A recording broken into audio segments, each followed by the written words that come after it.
Meeyam, I mang the Libiribasi, Athoibi, Thobal awang like I cancer patient duni. Nasi the Gimatam Krima Manga, Diamond the Sucha Kiva to Tonga social media, Singzamay 360, Ama Meeyam Ponama Haita, the Maruina, Puning you are all Torunda,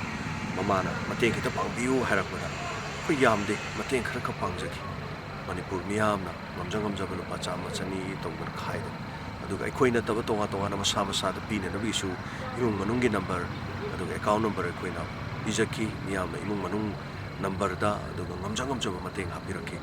nangak se cancer fight tor matungda Athoibi tobalde Athoibi se ngasidi ai Naba phare haidana chatpa ngamdana phamung da ta leba ngang do diamond gi mafam sida lakpiri mama ibema te sage gi mi single loina na ada masu ai phare haidana Athoibi Meeyam ai phare anta haisi ai phare na harisini nuksi garba maron sim ta thoba natre ma se aduga magi kokki samkhra haudabu do tam tam haugalai saba yadaba everything adu ma se uji mars tha da mu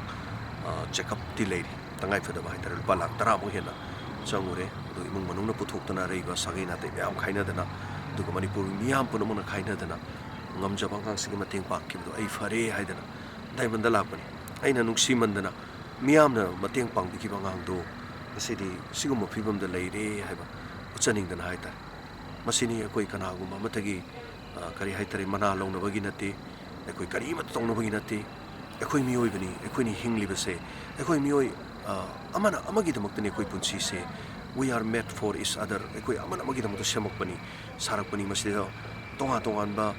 Dharma gi oiba aduga political gi rajniti gi adugi dagi na koina tongna dana leibi sarukta maduna amarom do oiraso khoi se mi oibani khoi amana amagi mateng pang do ya de haba wakhlon se steida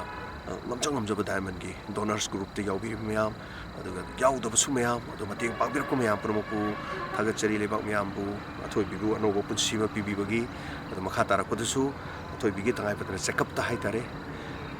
tangai phadaba sing khoi makha tana su pangjaki gani ana Haijari lebak Meeyam bu kurumjari Athoibi Meeyam do kurumsi joy kurumsi thank you so much